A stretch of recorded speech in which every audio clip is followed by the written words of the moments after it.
নমস্কার বন্ধুরা, আবারও নতুন একটা রেসিপিতে আপনাদের সকলকে স্বাগত। তো বন্ধুরা, প্রথম থেকে শেষ পর্যন্ত রেসিপিটা দেখার জন্য অনুরোধ রইল। তো বন্ধুরা, প্রথমে আমি কড়ায় সরিষার তেল দিয়ে দিয়েছি, তারপরে একটু হলুদ দিয়ে দিয়েছি, হলুদ গুঁড়ো দিয়ে একটু তেলটা ভালো করে একটু নাড়াচাড়া করে নিচ্ছি। আর তো দেখুন বন্ধুরা, খুব ভালো করে কিন্তু আমি তেলটা গরম করে নিয়েছি। তারপর দেখুন বন্ধুরা, আমি এখানে 3টে ডিম সিদ্ধ করে নিয়েছিলাম, নিয়ে ভালো করে ছাড়িয়ে তারপর আমি ডিমটা একটা ছুরি দিয়ে কেটে নিয়েছি। এই ডিমগুলোই আমি তেলের মধ্যে দিয়ে দিচ্ছি। তো বন্ধুরা, আপনাদের সঙ্গে আমি একটা দারুণ রেসিপি শেয়ার করছি, আপনারা অবশ্যই দেখুন। আর যদি রেসিপিটা ভালো লাগে, লাইক শেয়ার কমেন্ট অবশ্যই করবেন, বন্ধুদের সঙ্গে শেয়ার করবেন, চ্যানেলটিকে সাবস্ক্রাইব করে পাশে থাকবেন। আর যেসব বন্ধুরা সাবস্ক্রাইব করে আমার পাশে আছেন, অনেক অনেক ধন্যবাদ। আর যেসব বন্ধুরা এখনও সাবস্ক্রাইব করেনি, প্লিজ একটা সাবস্ক্রাইব করে পাশে থাকবেন। তো বন্ধুরা, যদি কোনো নতুন বন্ধু এই রেসিপিটা দেখে থাকেন, অবশ্যই একটা লাইক দেবেন, সাবস্ক্রাইব করে পাশে থাকবেন। তো দেখুন বন্ধুরা, ডিমগুলো কিন্তু এক পিঠ করে ভাজা হয়ে গেছে, আমি আর এক পিঠ করে উল্টে দিচ্ছি।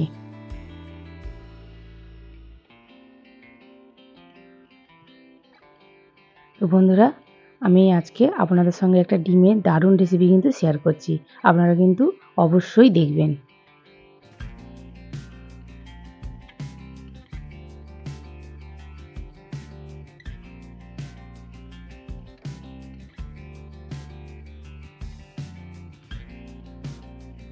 তো বন্ধুরা, ডিমগুলো দেখুন আরেক পিঠ করে আমি উল্টে দিয়েছি। তো ডিমগুলো ভাজা হয়ে গেছে, অল্প আঁচে আমি একদম ভেজে নিয়েছি। তো ডিমগুলো এবার তুলে নিচ্ছি। তবে ডিমগুলো বন্ধুরা, যেহেতু মানে দু আধখানা করে কেটে নিয়েছি, তো ডিমগুলো সাবধানে কিন্তু তুলতে হবে বা সাবধানে ভাজা করতে হবে।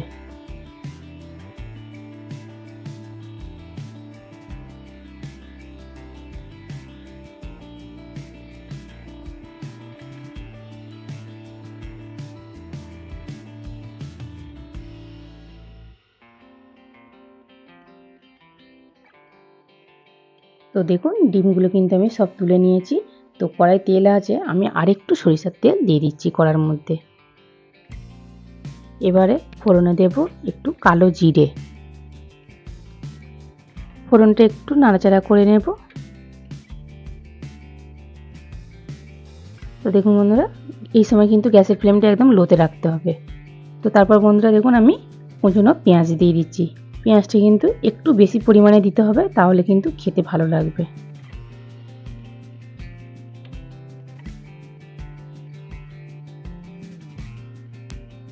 তো পেঁয়াজটা দিয়ে একটু নাড়াচাড়া করে আমি ভেজে নেব উল্টে পাল্টে। তো দেখুন বন্ধুরা, পেঁয়াজটা কিন্তু আমি হালকা করে ভাজা করে নিয়েছি। এবার আমি এখানে আদা, জিরে আর রসুন আমি একসাথে বেটে নিয়েছি। তো সেই মশলাটাই আমি দিয়ে দিয়েছি। এবার মশলাটা দিয়ে কিন্তু খুব ভালো করে ভাজা করে নিতে হবে, যেহেতু মশলার কাঁচা গন্ধ থাকে, যতক্ষণ না যায় ততক্ষণ ভাজা করতে হবে। এই সময় কিন্তু গ্যাসের ফ্লেমটা লোতে রাখতে হবে, রেখে কিন্তু ভাজা করতে হবে, তা নাহলে কিন্তু মশলাটা পুড়ে যাবে, খেতে ভালো লাগবে না। তো উল্টো পাল্টে ভালো করে একটু ভাজা করে নিয়েছি, আপনারা মশলাটা ভাজা দেখে বুঝতে পারছেন। এবার আমি দিয়ে দিচ্ছি কেটে রাখা টমেটো, এখানে একটা টমেটো আছে কেটে নিয়েছি। এবার দিয়ে দিচ্ছি আলু। তো বন্ধুরা, আমরা ডিমের আলু মাংসের মতো করে রান্না করি, বা ঝোলের আলু যেভাবে আমরা কাটি ঠিক সেইভাবে কেটে রান্না করি। তো আজকে আমি রান্না করছি যেভাবে আমরা আলু ভাজার আলু কাটি, ঠিক সেইভাবেই কেটেছি, কিন্তু একটু মোটা রেখেছি। সেইভাবে কেটে নিয়ে আমি তেলের মধ্যে দিয়ে দিয়েছি দেখুন, দিয়ে কিন্তু ভালো করে একটু নাড়াচাড়া করে নিচ্ছি মশলার সাথে। আমি কিন্তু আলুগুলো লাল লাল করে ভাজবো না, শুধু হালকা করে একটু জাস্ট নাড়াচাড়া করে নেব।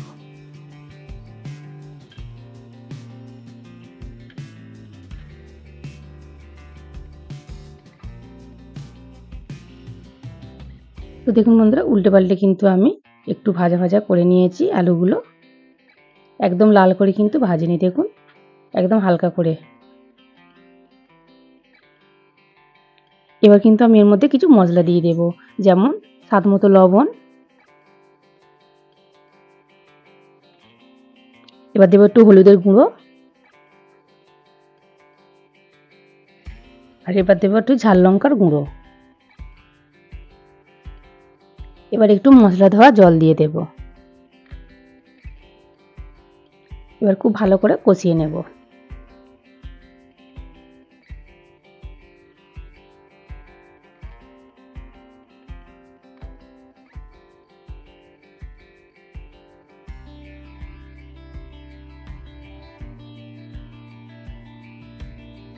তো দেখুন বন্ধুরা, মশলাগুলো কিন্তু খুব ভালো করে আমি মিশিয়ে নিচ্ছি। যেটুকুনি জল আছে আমি আবারও দিয়ে দিচ্ছি। দিয়ে কিন্তু এবার খুব ভালো করে আমি অল্প আঁচে মশলাটা আলুর সাথে কষিয়ে নেব।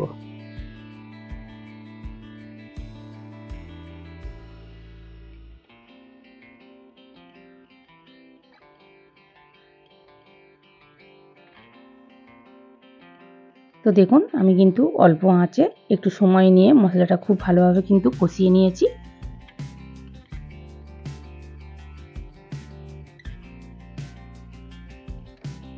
আপনারা কিন্তু দেখেই বুঝতে পারছেন মশলা কিন্তু খুব ভালো করে কিন্তু কষানো হয়ে গেছে।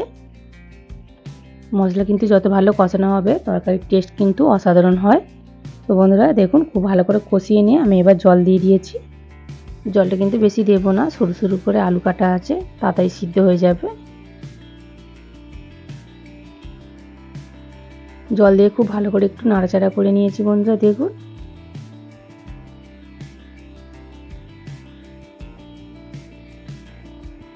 এবার আমি একটা থালা ঢাকা দিয়ে দেব।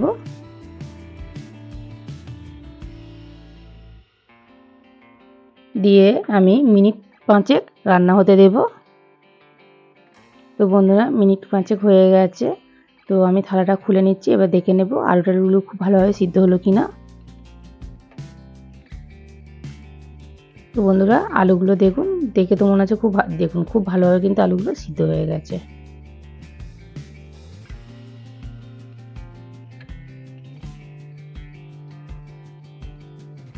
তো বন্ধুরা দেখুন টকবক করে বেশ ভালো করে আমি ফুটিয়ে নিয়েছি ঝোলটা। এবার আমি এর মধ্যে দিয়ে দেব সে ভেজে রাখা ডিম। এবার ডিমগুলো আমি আস্তে আস্তে ঝোলের মধ্যে ছেড়ে দেব।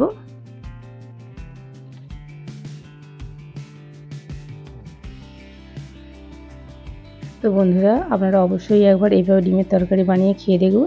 দেখতেও যেমন সুন্দর লাগে, খেতেও কিন্তু খুব ভালো লাগে।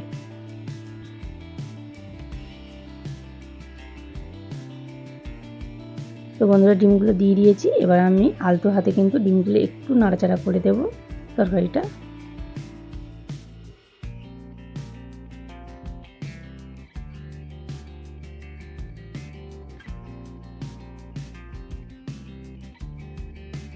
তো বন্ধুরা ডিমের তরকারি তো হয়ে গেছে, একটু ফুটিয়ে নিয়েছি ডিমগুলো দিয়ে। তারপরে আমি যেহেতু এবারে ডিমের তরকারিটা নামিয়ে নেব, তার আগে আমি একটু গরম মশলার গুঁড়ো দিয়ে দিয়েছি, তাহলে খেতে ভালো লাগবে। এবার দিয়ে দেব ধনেপাতা কুচোনো।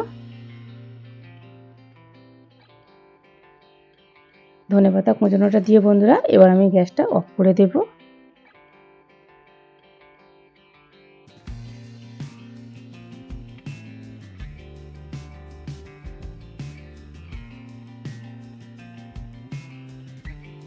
তো দেখুন বন্ধুরা ধনেপাতা কুচোনো দিয়ে দিয়েছি। এবার আমি কিন্তু গ্যাসটা অফ করে দেব। তো বন্ধুরা আজকে সুরসুর করে আলু দিয়ে ডিমের তরকারি হয়ে গেছে। তো আমি নামিয়ে নিচ্ছি। তো গরম ভাতে বন্ধুরা অসাধারণ কিন্তু লাগে খেতে। আপনারা অবশ্যই একবার এইভাবে ট্রাই করে বাড়িতে দেখতে পারেন। তো দেখুন কত সুন্দর লাগছে বন্ধুরা, দেখুন খেতেও কিন্তু অসাধারণ হয়েছিল। আপনারা অবশ্যই বাড়িতে একবার এইভাবে বানিয়ে খেয়ে দেখতে পারেন, তারপর আমাকে কমেন্ট করে জানাবেন যে কেমন হয়েছিল।